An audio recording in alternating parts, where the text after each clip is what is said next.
नमस्कार दोस्तों, अटल अनुसंधान अकादमी यूट्यूब चैनल में आप सभी का हार्दिक स्वागत है।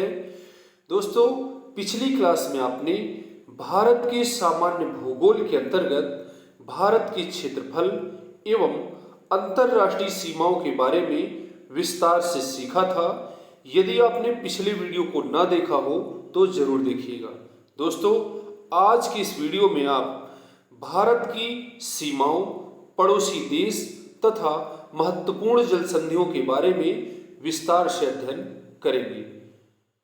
तो आइए सर्वप्रथम भारत की सीमाओं के बारे में विस्तार से सीखते हैं। दोस्तों, यदि मैं भारत की सीमाओं की बात करूं तो भारत की सीमाओं को दो भागों में बांटा जाता है। पहली स्थलीय सीमा और दूसरी जलीय सीमा। स्थलीय सीमा की कुल लंबाई 15,200 किलोमीटर है, जो पड़ोसी देशों के साथ लगी हुई है। दोस्तों, यदि जलीय सीमा की बात करें तो जलीय सीमा में दो प्रकार के कॉन्सेप्ट पूछे जाते हैं। एक है मुख्य भूमि की जलीय सीमा की लंबाई 6100 किलोमीटर है तथा द्वीपों सहित संपूर्ण भूमि की तटीय सीमा की लंबाई 7516.6 किलोमीटर है। तो दोस्तों, जलीय सीमा के अंतर्गत कई प्रकार के प्रश्न पूछे जाते हैं, किंतु वह आपसे गलत हो जाते हैं या फिर गलत हो सकते हैं। तो ऐसे प्रश्नों का समाधान अभी करते हैं। दोस्तों, यदि आपसे पूछा जाता है कि भारत की तटीय सीमा की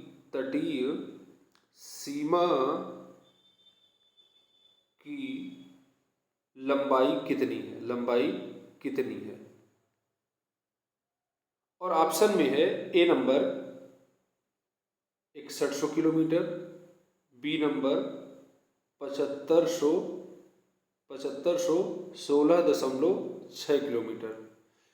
दो ए नंबर हो गया, बी नंबर। सी और डी में और भी कुछ दे सकता है। और यहाँ पर आप प्रश्न देख रहे हैं भारत की तटीय सीमा की लंबाई कितनी है। तो जब दोनों ऑप्शन में है और न तो मुख्य भूमि पूछा और न ही द्वीपों सहित संपूर्ण भूमि का उल्लेख है प्रश्न में, तो आपको 7516.6 में टिक लगाना है। यदि आप 6100 में टिक लगाएंगे तो आपका प्रश्न गलत हो जाएगा। इसके बाद दोस्तों, यदि पूछता है भारत की मुख्य भूमि की तटीय सीमा की लंबाई कितनी है और ऑप्शन में दोनों हैं, तो आपको 6100 में टिक लगाना है। यदि आपसे पूछता है भारत की द्वीपों सहित संपूर्ण भूमि की तटीय सीमा की लंबाई कितनी है, तो आपको 7516.6 में टिक लगाना है। तो मुझे उम्मीद है यह कॉन्सेप्ट आपको अच्छी प्रकार से समझ में आ गई होगी। तो आइए मुख्य भूमि और संपूर्ण भूमि की कॉन्सेप्ट को देखते हैं। दोस्तों, ये यहाँ पर आप देख रहे हैं, ये भारत का मानचित्र है, और यहाँ पर मुख्य भूमि और संपूर्ण भूमि की तटीय सीमा की लंबाई को स्पष्ट करने का प्रयास किया जाएगा। तो दोस्तों, उस दिन मैंने बताया था कि जो तीन तरफ से जल से घिरा भाग होता है उसको क्या कहते हैं, प्रायद्वीप, और जो चारों तरफ से जल से घिरा भाग होता है उसको क्या कहते हैं, द्वीप। तो क्या है, ये भारत का प्रायद्वीपीय भाग है जो तीन तरफ से हिंद महासागर से घिरा हुआ है। ठीक है, तो ये भारत की क्या है, ये भारत की मुख्य भूमि है। तो इसकी तटीय सीमा की लंबाई 6100 किलोमीटर है। तो यदि आपसे पूछे मुख्य भूमि की तटीय सीमा की लंबाई कितनी है, तो 6100 किलोमीटर। इसके बाद दोस्तों, भारत के बहुत सारे द्वीप हैं जो समुद्र में स्थित हैं। मुख्य रूप से हम यहाँ पर लक्षद्वीप तथा अंडमान निकोबार द्वीप समूह की बात करते हैं। यहाँ पर अंडमान निकोबार द्वीप समूह भी दिया गया है। तो यदि सभी द्वीपों को भी मिला लिया जाए तो भारत की संपूर्ण भूमि की तटीय सीमा की लंबाई 7516.6 किलोमीटर हो जाएगी। तो मुझे उम्मीद है आपको मुख्य भूमि एवं संपूर्ण भूमि का कॉन्सेप्ट अच्छी प्रकार से समझ में आ गया होगा। इसके बाद दोस्तों, अब बात करते हैं स्थलीय सीमा की। स्थलीय सीमा की यदि हम बात करें तो भारत के कुल 16 राज्य पड़ोसी देशों के साथ सीमा साझा करते हैं। दोस्तों, पहले 17 राज्य पड़ोसी देशों के साथ सीमा साझा करते थे, किंतु जम्मू कश्मीर का जब विभाजन हो गया तो 16 राज्य ही पड़ोसी देशों के साथ सीमा साझा करते हैं। इसके बाद दोस्तों यहाँ पर आप देख रहे हैं भारत के 2 राज्य यहाँ पर लिखा हुआ है। यहाँ पर राज्य न होकर के केंद्र शासित प्रदेश होना चाहिए। केंद्र शासित, यहाँ पर थोड़ा सा सुधार करिएगा। भारत के 2 केंद्र शासित प्रदेश कौन कौन से? लद्दाख और जम्मू कश्मीर अंतरराष्ट्रीय सीमा, स्थलीय सीमा बनाते हैं। तो इसके बाद दोस्तों एक और महत्वपूर्ण पॉइंट है, आपसे पूछा जा सकता है भारत की कुल सीमा की लंबाई कितनी है, जिसमें स्थलीय एवं जलीय सीमा दोनों को शामिल किया जाएगा। तो स्थलीय सीमा और जलीय सीमा को आप जोड़ देंगे तो 22,000 किलोमीटर के आसपास इसकी स्थलीय सीमा की लंबाई निकल आएगी। ठीक है दोस्तों, इसके बाद क्या है, अब हम बात करते हैं भारत के पड़ोसी देश। भारत की स्थलीय सीमा की जो लंबाई है 22,716 किलोमीटर, स्थलीय एवं जलीय मिलाकर के 22,716 किलोमीटर। ये भारत के जो पड़ोसी देश हैं, पड़ोसी देशों के साथ जो है 15,200 किलोमीटर की जो स्थलीय सीमा है, यहाँ से आप देख रहे हैं ये 15,200 किलोमीटर की स्थलीय सीमा यहाँ पर है, और जलीय सीमा मैंने आपको बता दिया है। तो जलीय सीमा और स्थलीय सीमा की कुल लंबाई आपसे पूछी जा सकती है, तो 22,716 किलोमीटर है। इसके बाद दोस्तों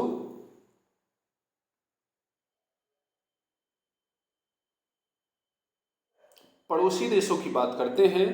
भारत के पड़ोसी देशों के साथ सीमा विस्तार। यहाँ पर आप देख रहे हैं भारत की सबसे बड़ी सीमा बांग्लादेश के साथ लगी हुई है। कितनी है? 4,096.7 किलोमीटर। लेकिन कई बार होता है कि बहुत सारे प्रतियोगी छात्र ऐसे हैं जो चीन लगा करके आते हैं, तो मेहरबानी करके आप चीन नहीं लगाएंगे, आप बांग्लादेश लगाएंगे यदि बांग्लादेश टिक में ऑप्शन में है। तो यहाँ पर बांग्लादेश 4,096 और 5 राज्य बांग्लादेश के साथ सीमा बनाते हैं, और यहाँ पर कोई भी केंद्र शासित प्रदेश बांग्लादेश के साथ सीमा नहीं बनाता। यहाँ पर आप देख रहे हैं पश्चिम बंगाल, असम, मेघालय, मिजोरम और त्रिपुरा। आपसे पूछा जा सकता है कि बांग्लादेश के साथ भारत के कितने राज्य सीमा बनाते हैं, तो इसका आंसर है 5 राज्य। 5 राज्यों के आपको नाम याद होने चाहिए, और ये नाम याद करने से याद नहीं होंगे, आपको भारत के मानचित्र को देखना होगा, और प्रतिदिन आप मानचित्र देखिए तो आपको रटना नहीं पड़ेगा, आपको समझ में आसानी से आ जाएगा। इसके बाद बात करते हैं भारत के पड़ोसी देशों में दूसरा है चीन। चीन की जो पड़ोसी जो अंतर्राष्ट्रीय सीमा है 3,488 किलोमीटर है, और इसमें 4 राज्य एवं 1 केंद्र शासित प्रदेश पड़ोस इसकी सीमा बनाता है। एक केंद्र शासित प्रदेश कौन सा है? इसका नाम है लद्दाख। क्या नाम है? लद्दाख। और इसके बाद राज्यों में हिमाचल प्रदेश, उत्तराखंड, सिक्किम, अरुणाचल प्रदेश आते हैं। इसके बाद अब बात करते हैं पाकिस्तान की। पाकिस्तान जो है, पाकिस्तान की जो सीमा है 3,223 किलोमीटर है। कितनी है? 3,223 किलोमीटर है, और पाकिस्तान के साथ 3 राज्य एवं 2 केंद्र शासित प्रदेश सीमा बनाते हैं। केंद्र शासित प्रदेशों में लद्दाख और दूसरा है जम्मू कश्मीर, और राज्यों में पंजाब, राजस्थान एवं गुजरात पाकिस्तान के साथ सीमा बनाते हैं। आपसे प्रश्न पूछा जा सकता है कि पाकिस्तान के साथ कितने राज्य सीमा बनाते हैं, तो इसका आंसर है 3, और कितने केंद्र शासित प्रदेश सीमा बनाते हैं, तो इसका आंसर है 2, और पूछा जा सकता है पाकिस्तान के साथ भारत के कितने राज्य एवं केंद्र शासित प्रदेश सीमा बनाते हैं, तो इसका आंसर होगा 5।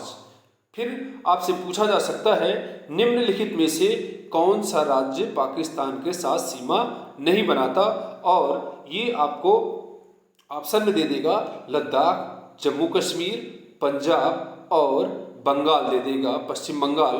तो पश्चिम बंगाल सीमा नहीं बनाता। तो हर प्रकार के प्रश्नों की आप तैयारी रखिए। प्रतियोगी परीक्षा एक युद्ध की तरह है, और जब आप युद्ध लड़ने जाते हो तो जितने प्रकार के अस्त्र शस्त्र आपके पास होंगे उतनी ही अच्छी लड़ाई आप लड़ पाओगे। ठीक है, तो आप ऐसे तैयारी करिए, किसी भी तरह का जो है प्रश्न आयोग द्वारा पूछा जाए, आप सीधे ब्रह्मास्त्र फेंक दो और आपका प्रश्न सही हो जाए। इसके बाद बात करते हैं नेपाल की। नेपाल की जो सीमा है वह 1751 किलोमीटर की है, और नेपाल से 5 राज्य सीमा बनाते हैं। पहला है उत्तराखंड, उत्तर प्रदेश, बिहार, पश्चिम बंगाल और सिक्किम। इसके बाद दोस्तों म्यांमार की बात करते हैं। म्यांमार की सीमा कितनी है? 1643 किलोमीटर की सीमा है, और 4 राज्य म्यांमार के साथ सीमा बनाते हैं। पहला है अरुणाचल प्रदेश, दूसरा है नागालैंड, तीसरा है मणिपुर और चौथा है मिजोरम। तो 4 राज्य म्यांमार के साथ सीमा बनाते हैं। इसके बाद दोस्तों एक और है जिसका नाम है अफगानिस्तान। अफगानिस्तान से हमारी 106 किलोमीटर की सीमा मिलती है। जब भारत का विभाजन नहीं हुआ था तो भारत एवं अफगानिस्तान की सीमा को डूरंड रेखा कहा जाता था, और ये सीमा बहुत ही बड़ी थी। किंतु 1947 में जब भारत का डिवाइडेशन हो गया तो पाकिस्तान एवं अफगानिस्तान की सीमा को डूरंड रेखा कहा जाता है, और भारत एवं अफगानिस्तान की जो सीमा रेखा है उसको भी डूरंड रेखा कहा जाता है। प्रश्न कैसे सॉल्व करना है, इसमें किस प्रकार के प्रश्न पूछे जा सकते हैं, यह मैं आपको पिछले वीडियो में आपको अच्छी प्रकार से बताया था कि किस प्रकार से डूरंड रेखा वाले प्रश्न को आप सॉल्व करेंगे।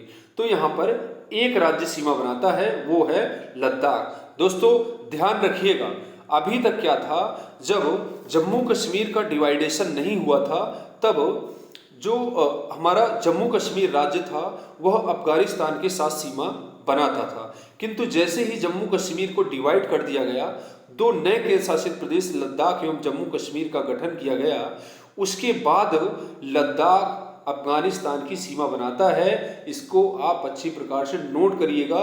यदि आप जम्मू कश्मीर लगाएंगे, पुरानी किताबों में जम्मू कश्मीर लिखा हुआ है, तो आपका प्रश्न गलत हो जाएगा। और उत्तर प्रदेश असिस्टेंट प्रोफेसर भर्ती परीक्षा में एक एक प्रश्न मायने रखता है। एक प्रश्न आपको टॉप तक ले जा सकता है, और एक ही प्रश्न यदि गलत हो जाता है तो आपको मेरियाना की खाई में भी ले जा सकता है। तो आपको तय करना है कि एवरेस्ट की शिखर पे चढ़ना है या मेरियाना की खाई में जाना है। तो दोस्तों ये थे भारत के पड़ोसी राज्य और उनकी सीमाएं। तो यहाँ पर क्या है, ऐसे आपसे पूछा जा सकता है किस राज्य के साथ सर्वाधिक सीमा लगी हुई है। ऑप्शन में बांग्लादेश, चीन, पाकिस्तान और नेपाल दिया हुआ है, और बांग्लादेश ऑप्शन में है तो आप बांग्लादेश में आराम से टिक कर देंगे और आपका प्रश्न सही हो जाएगा। हो सकता है बांग्लादेश ऑप्शन में ना दे और फिर पूछे किसके साथ हमारे देश की सीमा सर्वाधिक लगी हुई है, चीन, पाकिस्तान, नेपाल और म्यांमार। तो इसका सीधा आंसर है चीन। इसके बाद दोस्तों आपसे पूछा जा सकता है कि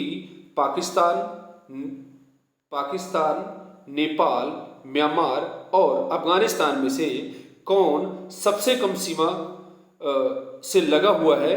तो इसका आंसर है अफगानिस्तान, 106 किलोमीटर। यहाँ पर आप देखिएगा कि कोई भी राज्य अफगानिस्तान की सीमा नहीं बनाता है। सिर्फ एक केंद्र शासित प्रदेश जिसका नाम लद्दाख है वह अफगानिस्तान के साथ सीमा बनाता है। तो एक तो प्रश्न ये हो गया। दूसरी बात क्या है, आपसे सुमेलित करने के लिए भी पूछ सकता है। जैसे यहाँ पर ये जो मैंने तो यहाँ पर एग्जैक्ट सबकी लंबाई सही में दिया हुआ है, ठीक है। आपको क्या होगा, बांग्लादेश के आगे 3488 लिख देगा, चीन के आगे 4096 लिख देगा, पाकिस्तान के आगे 1751 लिख देगा और नेपाल के आगे 3223 लिख देगा और बोल देगा निम्नलिखित को सुमेलित कीजिए। ठीक है, तो यदि आपको याद है, सभी सीमा याद है, तो आप आराम से सुमेलित कर लोगे, और यदि नहीं याद तो गलत हो जाएगा। तो इनको आपको अच्छी प्रकार से याद कर लेना है। इसके बाद दोस्तों यहाँ पर भी ध्यान रखिएगा कि किस देश के साथ कितने राज्य एवं केंद्र शासित प्रदेश सीमा बनाते हैं। यदि पूछता है, जब मान लीजिए उदाहरण के तौर पर पूछता है चीन के साथ कितने राज्य सीमा बनाते हैं, तो इसका आंसर है 4 राज्य। ठीक है, और चारों राज्य आपको याद होना चाहिए। और पूछता है चीन के साथ कितने केंद्र शासित प्रदेश सीमा बनाते हैं, तो इसका आंसर है 1 लद्दाख जो है चीन के साथ सीमा बनाता है। इसी तरह से निम्नलिखित में से कौन सा राज्य चीन के साथ सीमा नहीं बनाता, इस प्रकार से आपसे प्रश्न पूछे जाएंगे। तो आपका उत्तरदायित्व बनता है कि भारत के मानचित्र को लेकर के आप उसका अच्छी प्रकार से अवलोकन करें, अच्छी प्रकार से समझें। जब कोई प्रश्न समझ में ना आए तो आप, मेरा नंबर है उसमें आप कॉल करके मुझसे पूछ सकते हैं, हर प्रश्न का समाधान किया जाएगा। इसके बाद दोस्तों अगला महत्वपूर्ण पॉइंट है, टॉपिक है 3 देशों के साथ सीमा बनाने वाले राज्य। 3 देशों के साथ सीमा कौन कौन से राज्य बनाते हैं? सिक्किम नेपाल के साथ, चीन के साथ एवं भूटान के साथ सीमा बनाता है। इसके बाद अरुणाचल प्रदेश भूटान के साथ, चीन के साथ एवं म्यांमार के साथ सीमा बनाता है। इसके बाद दोस्तों पश्चिम बंगाल, बांग्लादेश, नेपाल और भूटान के साथ सीमा बनाता है। अब बात करते हैं लद्दाख। लद्दाख पाकिस्तान, अफगानिस्तान एवं चीन के साथ सीमा बनाता है, तो इसको भी आपको अच्छी प्रकार से याद रखना है। इसके बाद दोस्तों 2 देशों के मध्य सीमा बनाने वाले राज्य कौन कौन से हैं? पहला है उत्तराखंड। उत्तराखंड नेपाल एवं चीन के साथ सीमा बनाता है। और इसके बाद आता है असम। असम बांग्लादेश एवं भूटान के साथ सीमा बनाता है। और मिजोरम बांग्लादेश एवं म्यांमार के साथ सीमा बनाता है। इन प्रश्नों को आपको अच्छी प्रकार से समझना है, ना कि याद करना। यदि आप एक बार अच्छी प्रकार से समझ लोगे, कभी भी आपको जीवन भर ये भूलेगा नहीं। इसके बाद दोस्तों अब इनको क्या है, भारत के मानचित्र पर विधिवत तरीके से देखते हैं। तो पहले हम बताए थे कि किस देश के साथ कितनी राज्य पड़ोसी कितने राज्य सीमा बनाते हैं। तो पहले हम बांग्लादेश की बात किए थे। तो बांग्लादेश के साथ जो है 4 राज्य सीमा बना रहे थे। यहाँ पर आप देख रहे हैं, पहला है यहाँ पर पश्चिम बंगाल दिया हुआ है, ये पूरा पश्चिम बंगाल है। और इसके बाद ये असम है, 2 हो गया। तीसरा मेघालय है, और चौथा त्रिपुरा है, और 5वां मिजोरम है। ये जो है पश्चिम बंगाल के साथ सीमा मिलाते हैं। कौन कौन से राज्य हैं? पश्चिम बंगाल, असम, मेघालय, त्रिपुरा और मिजोरम। इसके बाद चीन की यदि बात करें, चीन की, तो बंगाल से 5 राज्य, बांग्लादेश से 5 राज्य सीमा बनाते हैं। इसके बाद हम चीन की यदि बात करें तो चीन में यहाँ पर आप देख रहे हैं लद्दाख चीन के साथ सीमा बनाता है, और जम्मू कश्मीर चीन के साथ सीमा नहीं बनाता है।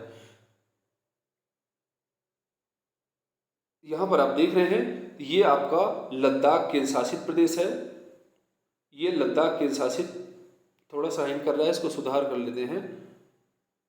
यहाँ पर आप देखेंगे ये लद्दाख केंद्र शासित प्रदेश है, और ये चीन के साथ सीमा बना रहा है। इसके बाद इसके नीचे और आओगे तो हिमाचल प्रदेश मिल जाएगा, और इसके नीचे उत्तराखंड। इसके बाद ये नेपाल आ जाता है, ये पूरा नेपाल है। इसके बाद क्या है, सिक्किम भी चीन के साथ सीमा बनाता है, और ये अरुणाचल प्रदेश भी चीन के साथ सीमा बनाता है। इसके बाद दोस्तों अब बात करते हैं पाकिस्तान की। तो पाकिस्तान के साथ लद्दाख केंद्र शासित प्रदेश भी सीमा, हमने बताया था कि पाकिस्तान के साथ 2 केंद्र शासित प्रदेश सीमा बनाते हैं, एक लद्दाख और दूसरा जम्मू कश्मीर। इसके बाद दोस्तों लद्दाख जम्मू कश्मीर के बाद ये आता है पंजाब और राजस्थान, और इसके बाद गुजरात। तो इन सभी का उत्तर से दक्षिण की ओर क्रम है। पहले लद्दाख केंद्र शासित प्रदेश, दूसरा जम्मू कश्मीर, ये 2 केंद्र शासित हो गए। अब इसके बाद 3 राज्य, पंजाब, राजस्थान और गुजरात आता है। इसके बाद दोस्तों अब बात करते हैं नेपाल की। नेपाल में यहाँ पर आप देख रहे हैं ये अपना उत्तराखंड है, इसके बाद उत्तर प्रदेश है और ये बिहार है, और इसके बाद ये पश्चिम बंगाल है और ये सिक्किम है। इतने राज्य, 5 राज्य नेपाल के साथ सीमा बना रहे हैं। इसके बाद दोस्तों यहाँ पर एक और है, यहाँ पर भूटान है। भूटान के साथ देखते हैं कौन कौन सीमा बनाते हैं। भूटान पर यहाँ पर ये आपका पश्चिम बंगाल सीमा बनाता है, और कौन बनाता है, सिक्किम बनाता है, असम बनाता है और अरुणाचल प्रदेश सीमा बनाता है। इसके बाद म्यांमार की यदि बात की जाए, म्यांमार में अरुणाचल प्रदेश, नागालैंड, मणिपुर और मिजोरम 4 राज्य म्यांमार के साथ यहाँ पर सीमा बना रहे हैं। इसके बाद दोस्तों अब बात करते हैं यहाँ पर जो डूरन रेखा वाली बात कर रहे थे, तो यहाँ पर अफगानिस्तान भारत की लद्दाख के शासित प्रदेश के साथ 106 किलोमीटर की छोटी सीमा बनाता है। कितनी? 106 किलोमीटर की छोटी सीमा बनाता है। इसके बाद तो दोस्तों ये थे भारत की जो है पड़ोसी देश। इसके बाद हमने बताया था 2 देशों के बीच में सीमा बनाने वाला केंद्र शासित प्रदेश कौन कौन सा है। यहाँ पर आप देख रहे हैं ये जो लद्दाख केंद्र शासित प्रदेश है, एक तरफ पाकिस्तान से और दूसरी तरफ चीन के साथ सीमा ये साझा कर रहा है। ठीक है। इसके बाद सिक्किम आप देखिए, सिक्किम एक तरफ नेपाल है, फिर इधर चीन है और इधर भूटान है। 3 देशों के साथ सिक्किम सीमा साझा कर रहा है। तो इसी तरह से दोस्तों आपका उत्तरदायित्व बनता है सभी पॉइंट्स को अच्छी प्रकार से मैप में देखिएगा। इसके बाद अब बात करते हैं भारत की एक और महत्वपूर्ण नोट है। 5 राज्य ऐसे हैं जो ना तो स्थलीय सीमा बनाते और ना ही जलीय सीमा बनाते। ये राज्य हैं हरियाणा, मध्य प्रदेश, छत्तीसगढ़, झारखंड और तेलंगाना। तो यहाँ पर 5 राज्य हैं जो ना तो स्थलीय सीमा बनाते और ना ही जलीय सीमा बना रहे हैं। यहाँ पर कौन कौन से राज्य हैं यहाँ पर आप देखेंगे। पहला है यहाँ पर हरियाणा। यहाँ पर आप देख रहे हैं ना तो किसी देश से अंतर्राष्ट्रीय सीमा इसकी मिलती और ना ही जलीय सीमा, एक हो गया। दूसरा कौन सा है? मध्य प्रदेश। मध्य प्रदेश ना तो अंतर्राष्ट्रीय सीमा बनाता और ना ही जलीय सीमा। तीसरा कौन है? तीसरा है झारखंड। झारखंड भी ऐसा राज्य है ना तो अंतर्राष्ट्रीय सीमा बनाता और ना ही जलीय सीमा। इसके बाद चौथा है छत्तीसगढ़ और 5वां राज्य है तेलंगाना। ना यह अंतर्राष्ट्रीय सीमा बनाता और ना ही जलीय सीमा। ये पूरी तरह से लैंडलॉक स्टेट कहे जा सकते हैं, मतलब स्थलरुद्ध राज्य हैं। इसके बाद दोस्तों अब बात करते हैं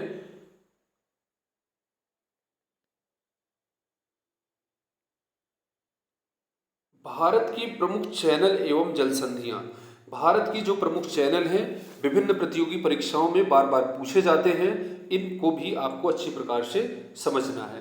पहला है ग्रेट चैनल, यहाँ पर ऊपर दिया हुआ है ग्रेट चैनल, इसको आप समझने का प्रयास कीजिएगा। यहाँ पर ग्रेट चैनल इंदिरा पॉइंट एवं इंडोनेशिया के बीच में है। यहाँ पर मैं आपको भारत के मानचित्र में इसको दिखाता हूँ। यहाँ पर आप देख रहे हैं ये है इंदिरा पॉइंट। इंदिरा पॉइंट के बारे में मैंने आपसे बार बार चर्चा किया था कि इसको पिग्मेलियन पॉइंट और पार्सन पॉइंट और ला ही चिंग कहते हैं। तो यहाँ पर आप देख रहे हो इंदिरा पॉइंट मतलब ग्रेट निकोबार एवं इंडोनेशिया के सुमात्रा द्वीप के बीच में ग्रेट चैनल पाया जाता है, या फिर हम कह सकते हैं भारत एवं इंडोनेशिया के बीच में, या फिर कह दें ग्रेट निकोबार एवं सुमात्रा द्वीप के बीच में ग्रेट चैनल पाया जाता है। इसके बाद दोस्तों दूसरा है 8 डिग्री चैनल। 8 डिग्री चैनल यहाँ पर आप देख रहे हैं। यहाँ पर एक देश है जिसका नाम है मालदीव। मालदीव एवं मिनिकॉय। मिनिकॉय क्या है? लक्षद्वीप का दक्षिणी द्वीप है मिनिकॉय द्वीप। तो यहाँ पर आप देख रहे हैं मालदीव और यहाँ पर मिनिकॉय है, और दोनों के बीच में 8 डिग्री चैनल है। तो यहाँ पर आप देखना ग्रेट चैनल और इसके बाद 8 डिग्री चैनल। इसके बाद दोस्तों अब आप देखेंगे 9 डिग्री चैनल। 9 डिग्री चैनल यहाँ पर मिनिकॉय, ये भी लक्षद्वीप का ही पार्ट है। मिनिकॉय एवं लक्षद्वीप के बीच में स्थित है। यह मिनिकॉय एवं लक्षद्वीप को अलग करता है। तो ग्रेट चैनल हो गया, 8 डिग्री चैनल हो गया, 9 डिग्री चैनल हो गया। अब बात कर लेते हैं 10 डिग्री चैनल की। 10 डिग्री चैनल यहाँ पर आप देख रहे हैं लघु अंडमान, यहाँ पर आप देख रहे हैं लघु अंडमान एवं कार निकोबार के बीच में 10 डिग्री चैनल स्थित है, पाया जाता है। इसके बाद दोस्तों अब बात करते हैं कोको चैनल की।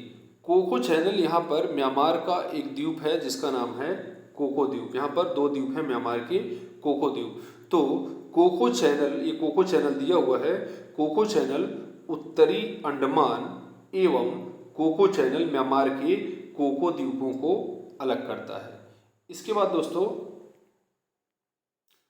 यहाँ पर आप देख रहे हैं ग्रेट चैनल हो गया, 8 डिग्री चैनल हो गया, 9 डिग्री चैनल हो गया और 10 डिग्री चैनल हो गया, कोको चैनल भी हो गया। अब क्या है यहाँ पर एक और है Duncan pass. Duncan pass Andaman और लघु अंडमान के बीच में है, इनको दोनों को अलग करता है। इसके बाद दोस्तों यहाँ पर आप देख रहे हैं ये है आपका लक्षद्वीप सागर। यहाँ पर लक्षद्वीप और मालाबार तट के बीच में जो सागर पाया जाता है इसको लक्षद्वीप सागर भी कहा जाता है। इसी तरह से यहाँ पर जो सागर है इसको अंडमान सागर भी कहा जाता है। इसके बाद दोस्तों यहाँ पर जलसंधियाँ हैं। एक है पाक की खाड़ी। पाक की खाड़ी अक्सर जो है स्टूडेंट पाकिस्तान लगा देते हैं, लेकिन पाक की खाड़ी भारत एवं श्रीलंका के बीच में स्थित है या फिर भारत एवं श्रीलंका को अलग करती है। ऐसे ही एक और है मन्नार की खाड़ी। मन्नार की खाड़ी भी भारत एवं श्रीलंका को अलग करती है, भारत एवं श्रीलंका के बीच में है। इसके बाद दोस्तों यहाँ पर एक एडम्स ब्रिज है, राम सेतु है, वह पाक की खाड़ी एवं मन्नार की खाड़ी को अलग करता है। तो दोस्तों इसके बाद क्या है इंडोनेशिया। इंडोनेशिया का जो सुमात्रा द्वीप है वह इंदिरा पॉइंट से 106 किलोमीटर दूर है। कितना दूर है? इंडोनेशिया से 106 किलोमीटर दूर है। इंडोनेशिया इंदिरा पॉइंट से, मतलब ग्रेट निकोबार में इंदिरा पॉइंट स्थित है।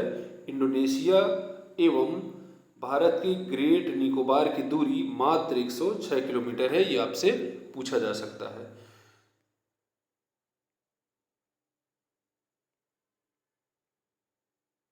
अब बात करते हैं दोस्तों एडम्स ब्रिज और राम सेतु क्या है। एडम्स ब्रिज के बारे में हम बात करते हैं। यहाँ पर ये मानचित्र आप देख रहे हैं। यहाँ पर एडम्स ब्रिज बना हुआ है। भारत एवं श्रीलंका के बीच छोटे छोटे द्वीप हैं, इनको एडम्स ब्रिज कहा जाता है। ये एडम्स ब्रिज है। इसके बाद यहाँ पर एक बड़ा द्वीप है जिसका नाम है पंबन द्वीप। क्या नाम है इसका? पंबन द्वीप। पंबन द्वीप, और यहीं पर क्या है पंबन द्वीप में रामेश्वरम स्थित है। क्या है? रामेश्वरम स्थित है, इसलिए इसको रामेश्वरम द्वीप भी कहा जाता है। तो ये पंबन द्वीप का जो दक्षिणी पॉइंट है इसको कहते हैं धनुष कोडी। धनुष कोडी, ठीक है। और इधर क्या है श्रीलंका का जो निकला हुआ भाग है इसको कहते हैं, यहाँ पर छोटे छोटे द्वीप हैं जिनको कहते हैं तलैया मन्नार। क्या कहते हैं? तलैया मन्नार, ठीक है। तो ये वही राम सेतु है जहाँ पर प्रभु श्री राम की सेना ने बैठ करके लंका को लांघने की योजना बनाई थी। यहाँ पर धनुष कोडी में बैठ करके इन्होंने समुद्र को पार कर, समुद्र को लांघ कर लंका जाने की योजना बनाई थी सीता माता की खोज करने के लिए। तो ये राम सेतु है, पौराणिक ये सेतु है, इसको आप ध्यान रखिएगा, अगर पूछा जाए राम सेतु का विस्तार कहाँ से कहाँ तक है, तो पंबन द्वीप के धनुषकोडी से लेकर के और कहाँ तक है, ये श्रीलंका के तलैया मन्नार तक है।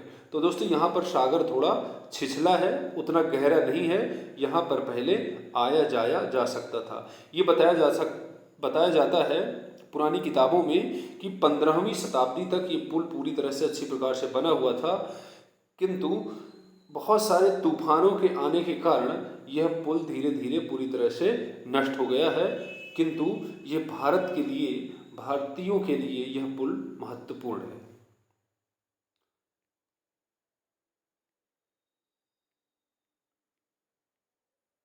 इसके बाद दोस्तों एक विवादित क्षेत्र है, हम बात करते हैं सरक्रीक की। सरक्रीक भारत एवं पाकिस्तान के बीच विवादित क्षेत्र है। भारत पाकिस्तान के बीच में यहाँ पर ये जो 24 डिग्री की उत्तरीय अक्षांश रेखा है, ये क्या है, ये तो कर्क रेखा है, यहाँ पर लिखा हुआ है ये कर्क रेखा है। और कर्क रेखा के उत्तर में अगर एक लाइन डाली जाए तो ये 24 डिग्री की, यहाँ पर ये 24 डिग्री की उत्तरीय अक्षांश रेखा है। और जो भारत पाकिस्तान की सीमा रेखा है, ये 24 डिग्री उत्तरीय अक्षांश रेखा के 27 किलोमीटर उत्तर से है। ठीक है दोस्तों, और पाकिस्तान क्या चाहता है कि भारत की जो सीमा हो वो 24 डिग्री उत्तरीय अक्षांश रेखा के सहारे हो, न कि 27 किलोमीटर और उत्तर से हो। पाकिस्तान ये जो 24 डिग्री के उत्तर में 27 किलोमीटर तक का जो क्षेत्र है, इस पूरे क्षेत्र को पाकिस्तान अपना समझता है। दोस्तों ये जो कच्छ का रण है, ये भारत एवं पाकिस्तान के बीच विवादित वैसे है नहीं, भारत इसको विवादित नहीं मानता, लेकिन पाकिस्तान की आदत है हर जगह टांग अड़ाने की। तो पाकिस्तान क्या कहता है, यह जो है एक झील है। और अंतर्राष्ट्रीय नियम क्या है, जब दो देशों के बीच कोई जलीय क्षेत्र है, कोई झील है या फिर सागर है, तो उन देशों का आधे आधे का अधिकार होता है। दो देशों के बीच है तो दोनों को आधा आधा अधिकार होगा। तो पाकिस्तान यह कह रहा है, बार बार इसको मुद्दा उठाता रहता है कि कच्छ का रण एक जो है दलदल न होकर के झील है, और अंतर्राष्ट्रीय कानून के आधार पर पाकिस्तान को इसका आधा भाग मिलना चाहिए। लेकिन भारत क्या कहता है, यह एक झील न होकर के दलदल है और इस पर भारत का अधिकार है और हमेशा भारत का अधिकार रहेगा। भारत 1 इंच भी देने को तैयार नहीं है। तो दोस्तों इसको भी आपको अच्छी प्रकार से याद रखना है। ये आपकी कच्छ की खाड़ी है। कौन सी खाड़ी है? कच्छ की खाड़ी, और ये खंभात की खाड़ी है। ठीक है।